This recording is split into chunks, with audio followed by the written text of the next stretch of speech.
ओम नमो भगवते वासुदेवाय नमः। आज इस वीडियो में कार्तिक कृष्ण पक्ष की रमा एकादशी व्रत कथा सुनाने जा रहे हैं, जो युधिष्ठिर के पूछने पर भगवान श्री कृष्ण ने सुनाई थी। इसके श्रवण मात्र से पाप दोष से मुक्ति मिल जाती है।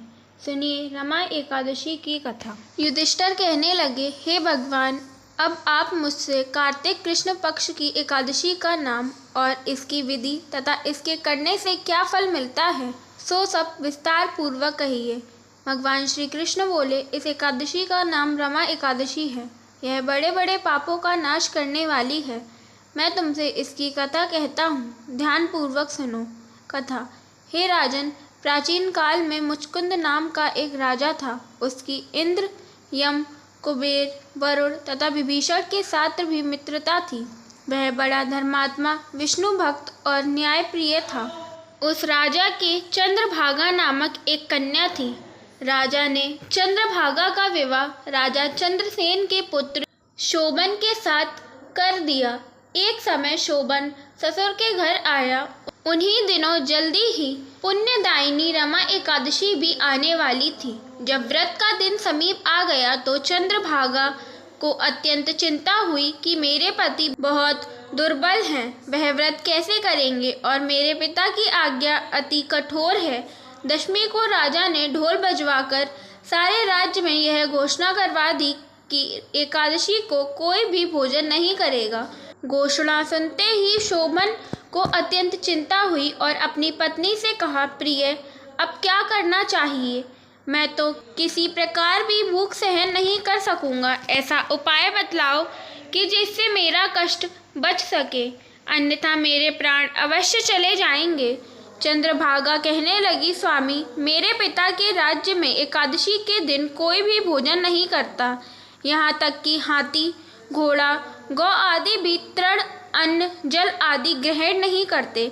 फिर मनुष्य कैसे भोजन कर सकते हैं? यदि आप भोजन करना चाहते हैं तो किसी दूसरे स्थान पर चले जाइए, और यदि आप यहाँ रहना चाहते हैं तो आपको एकादशी का व्रत करना पड़ेगा। ऐसा सुनकर शोभन कहने लगा, हे प्रिय, मैं व्रत अवश्य करूँगा। जो भाग्य में होगा वह देखा जाएगा। ऐसा विचार कर उसने व्रत रख लिया और वह भूख व प्यास से अत्यंत पीड़ित होने लगा। जब सूर्य नारायण अस्त हो गए और रात्रि को जागरण का समय आया, वह शोभन को अत्यंत दुखदायी प्रतीत हुआ। प्रातः काल होते शोभन के प्राण निकल गए। तब राजा ने उसका दाह संस्कार कराया, परंतु चंद्रभागा अपने पिता की आज्ञा से सती नहीं हुई और अपने पिता के घर में ही रहने लगी। रमा एकादशी के प्रभाव से शोभन को मद्राचल पर्वत पर धन धान्य से युक्त तथा शत्रुओं से रहित एक सुंदर देवपुर नगर का राज्य प्राप्त हुआ। वह देवपुर सुंदर स्वर्ण खंभों पर निर्मित था और उसमें शोभन को बहुमूल्य वस्त्र आभूषण भी मिले। एक समय मुचकुंद के नगर में रहने वाला सोम शर्मा नाम का ब्राह्मण तीर्थ यात्रा करता हुआ घूमता घूमता उधर जा निकला और उसने शोभन को पहचान लिया कि यह तो राजा का जमाई शोभन है। शोभन भी उसको पहचान कर अपने आसन से उठकर उसके पास आया और प्रणाम आदि करके कुशल पूछी। ब्राह्मण ने कहा, राजा मुचकुंद और आपकी पत्नी चंद्रभागा आपके वियोग में बहुत दुखी हैं। वैसे नगर में सब कुशल से हैं। तत्पश्चात ब्राह्मण बोला, हे राजन, मुझको अत्यंत आश्चर्य हो रहा है कि ऐसा सुंदर नगर जो ना कभी देखा ना सुना, आपको यह मनोरम अद्भुत नगर किस प्रकार प्राप्त हुआ? तब शोभन बोला, कार्तिक कृष्ण पक्ष की रमा एकादशी का व्रत करने से मुझे ऐसा नगर प्राप्त हुआ है। यह अस्थिर। इस पर ब्राह्मण बोला, हे राजन, परंतु यह स्थिर क्यों नहीं है और स्थिर कैसे हो सकता है? सो आप मुझे बतलाइए, फिर मैं इसका उपाय करूँगा। शोभन बोला, मैंने इस व्रत को श्रद्धा रहित होकर किया है, अतः यह सब कुछ अस्थिर है। यदि आप मेरी पत्नी चंद्रभागा को यह सब वृत्तांत कहें जिससे वह इसका उचित उपाय करे, तो यह स्थिर हो सकता है। ऐसा सुनकर ब्राह्मण ने अपने नगर में लौटकर चंद्रभागा से सब वृतांत कहा। ब्राह्मण के वचन सुनकर चंद्रभागा बड़ी प्रसन्नता के साथ बोली, हे ब्राह्मण देवता, यह सब बातें आपने प्रत्यक्ष में देखी या स्वप्न की बात कर रहे हैं? ब्राह्मण कहने लगा, हे पुत्री, मैंने मंदराचल में तुम्हारे पति शोभन को प्रत्यक्ष देखा है, साथ ही देवताओं के नगर के समान उनका नगर भी देखा है। उन्होंने यह भी कहा है, यह स्थिर नहीं है, जिस प्रकार स्थिर हो सके उसका उपाय करना चाहिए। चंद्रभागा कहने लगी, हे विप्र, तुम मुझको वहाँ पर ले चलो। मुझे पतिदेव के दर्शन की तीव्र इच्छा है। मैं अपने किए हुए पुण्य से उस नगर को स्थिर बनाने का प्रयत्न करूँगी। सोम शर्मा यह बात सुनकर चंद्रभागा को साथ लेकर मंदराचल पर्वत के समीप वामदेव ऋषि के आश्रम में गया। वामदेव ऋषि ने उनकी बात सुनकर वेद मंत्रों के उच्चारण से चंद्रभागा का अभिषेक किया। तब ऋषि के मंत्र के प्रभाव और एकादशी के व्रत से चंद्रभागा का शरीर दिव्य रूप हो गया और वह दिव्य गति को प्राप्त हुई। इसके बाद वह बड़ी प्रसन्नता के साथ अपने पति के समीप गई। अपनी प्रिय पत्नी को आते देखकर शोभन अत्यंत प्रसन्न हुआ और उसको बुलाकर अपनी बाईं तरफ बिठाया। चंद्रभागा कहने लगी, हे प्राणनाथ, आप मेरे पुण्य को ग्रहण कीजिए। अपने पिता के घर में जब मैं 8 वर्ष की थी, तब से ही विधि पूर्वक एकादशी के व्रत को श्रद्धा पूर्वक करती आ रही हूँ। मैंने इस पुण्य के प्रभाव से आपका यह नगर प्रलय के अंत तक स्थिर हो जाएगा तथा समस्त मनोवांछित वैभव से पूर्ण रहेगा। चंद्रभागा ने उसी क्षण भगवान विष्णु का ध्यान किया और प्रार्थना की कि मेरे एकादशी के समस्त पुण्य मेरे पति के मनोरथ को पूर्ण करने हेतु स्वीकार करें। तभी प्रसिद्ध देवपुर नगर स्थित हो गया। तब चंद्रभागा दिव्य रूप धारण कर तथा दिव्य आभूषणों और वस्त्रों से सुसज्जित होकर अपने पति के साथ रहने लगी। भगवान श्री कृष्ण बोले, हे राजन, यह मैंने रमा एकादशी का महत्तम कहा है।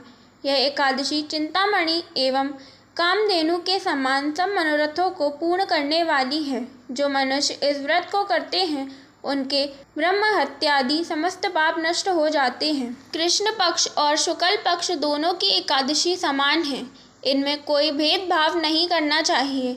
जो दोनों को पढ़ते अथवा सुनते हैं वे समस्त पापों से छूटकर विष्णु लोक को प्राप्त होते हैं। फलाहार, इसमें केला का सागर लें। केला व उससे बने पदार्थ, फल और मेवा का सेवन करना चाहिए। एकादशी व्रत सभी व्रतों में उत्तम है। इस व्रत को हर मनुष्य को करना चाहिए। तो अब सुनेंगे एकादशी व्रत की आरती। ओम जय एकादशी, जय एकादशी, जय एकादशी माता। विष्णु पूजा व्रत को धारण कर शक्ति मुक्ति पाता। ओम जय एकादशी माता, तेरे नाम गिनाऊं देवी। भक्ति प्रदान करनी मैया, भक्ति प्रदान करनी। गुण गौरव की देवी माता, शास्त्रों में वरनी। ओम जय एकादशी माता, मार्गशीर्ष के कृष्ण पक्ष में उत्पन्ना होती मैया, उत्पन्ना होती। शुक्ल पक्ष में मोक्षदायिनी, पापों को धोती। ओम जय एकादशी माता, पुष मास के कृष्ण पक्ष की सफला नाम कहे मैया, सफला नाम कहे। शुक्ल पक्ष में होए पुत्रदा, आनंद अधिक रहे। ओम जय एकादशी माता, नाम षट तिला माघ मास में कृष्ण पक्ष आवे मैया, कृष्ण पक्ष आवे। शुक्ल पक्ष में जया कहावे, विजय सदा पावे। ओम जय एकादशी माता, विजय फागुन कृष्ण पक्ष में शुक्ला आमल की मैया, शुक्ला आमल की। पाप मोक्षनी कृष्ण पक्ष में चैत्र मास बल की। ओम जय एकादशी माता, चैत्र शुक्ल में नाम कामदा, धन देने वाली मैया, धन देने वाली। नाम भरूथनी कृष्ण पक्ष में वैशाख महावाली। ओम जय एकादशी माता शुक्ल पक्ष में होय मोहिनी अपराजेठ कृष्ण पक्षी मैया अपराजेठ कृष्ण पक्षी नाम निर्जला सब सुख करनी शुक्ल पक्ष रखी। ओम जय एकादशी माता योगिनी नाम आषाढ़ में जानो कृष्ण पक्ष वरनी मैया कृष्ण पक्ष वरनी देव शयनी नाम कहायो शुक्ल पक्ष धरनी। ओम जय एकादशी माता कामिक श्रवण मास में आवे शुक्ल पक्ष कहिए मैया शुक्ल पक्ष कहिए श्रावण शुक्ल में होए पुत्रदा आनंद से रहिए। ओम जय एकादशी माता अजा भाद्रपद कृष्ण पक्ष की पर्वतनी शुक्ला मैया पर्वतनी शुक्ला इंदिरा आश्विन कृष्ण पक्ष में व्रत से भव सागर निकला। ओम जय एकादशी माता पापा कुंशा हे शुक्ल पक्ष में पाप हरन हारी मैया पाप हरन हारी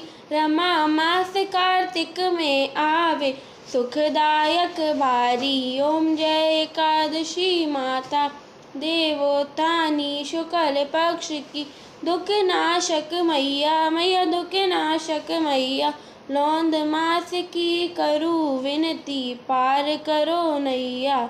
ओम जय एकादशी मैया शुक्ल लौंद में होए पद्मिनी दुख दारिद हरनी मैया दुख दारिद हरनी परमा कृष्ण पक्ष में होती जन मंगल करनी। ओम जय एकादशी माता जो कोई आरती एकादशी की भक्ति सहित गावे मैया भक्ति सहित गावे जन रघुनाथ स्वर्ग का वासा निश्चय वह पावे। ओम जय एकादशी माता ओम जय एकादशी जय एकादशी जय एकादशी माता विष्णु पूजा व्रत को धारण कर शक्ति मुक्ति पाता। ओम जय एकादशी माता। बोलिए लक्ष्मी नारायण की जय। जय श्री हरि। राधे राधे।